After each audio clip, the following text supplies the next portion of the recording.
already my baked sausage, guys. It's so done after 20 minutes, guys. So this is it. It's ready.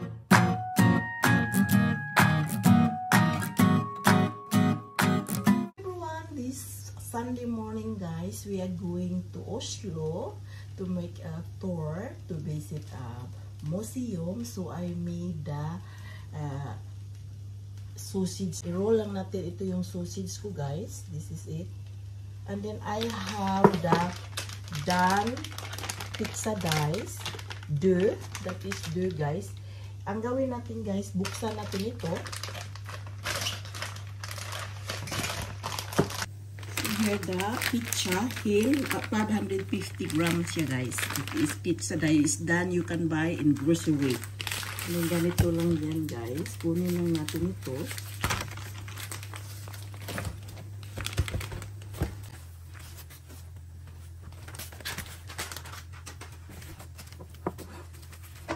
It's like this.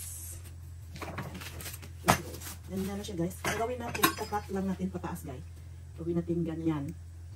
Yan.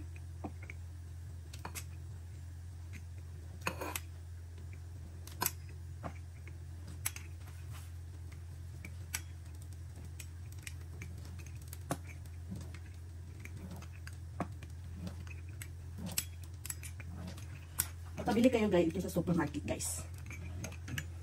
And then, kunin natin ganito siya, guys. Yung pataas, andyan, like that.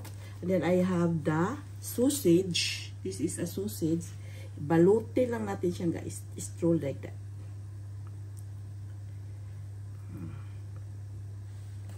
Ganun mo lang. Tuloy-tuloy lang mo ang pagbalot. Yan.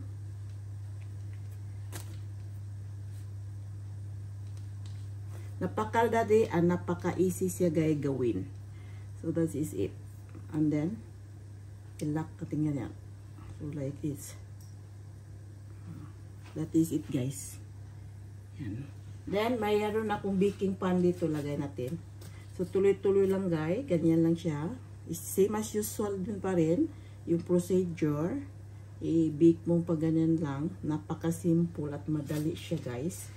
Ganito. Bumili ka lang na sa department store, mayroon, sa grocery store, makabili ka ng pizza die, guys.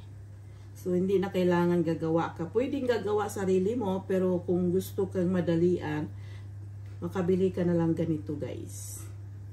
Yan. Ganyan lang siya, guys. Napaka-simple siya, guys. Gawin. Yan. Yan, that is it. Napaka-simple gawin, guys. Tuloy-tuloy lang paggawa. Hanggang ito matapos paggawa mo sa pag-roll ng pizza. Yan. Madalian na gawin ng baon, guys. So, ito yung sausage. And then, i-wrap mo lang yan, guys, sa dulo. Ganun mo lang yan. And then, roll it like that. Napakadali. And then, you can buy the pizza dough and the grocery. So, hindi ka na pwede ka nang magawa ka agad. Instead na bibili ka pa sa guys. So, that is lang. Ganyan lang siya, guys. It depende sa inyo. Ganyan lang. Yan. So, it's so easy and to make and yummy.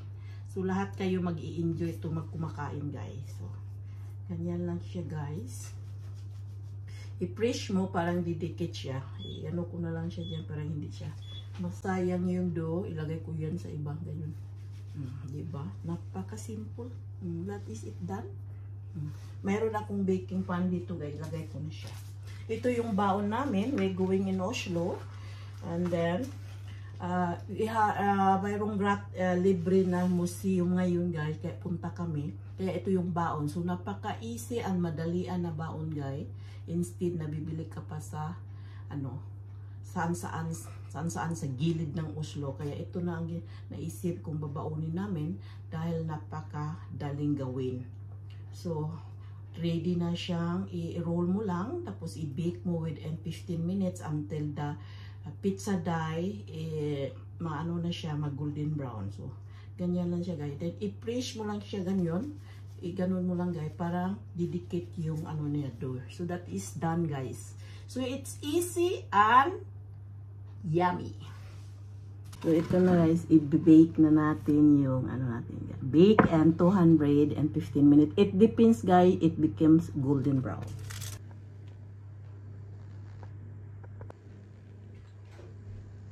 Done already my baked sausage guys. It's so done after 20 minutes guys. So this is it. It's ready to bring in Oslo to launch pack. So dahil Sunday today is libre yung museum sa Oslo ngayon. So, ito yung baon namin. So, ready na natin. Ilagay na rin ito. Hi! That is it.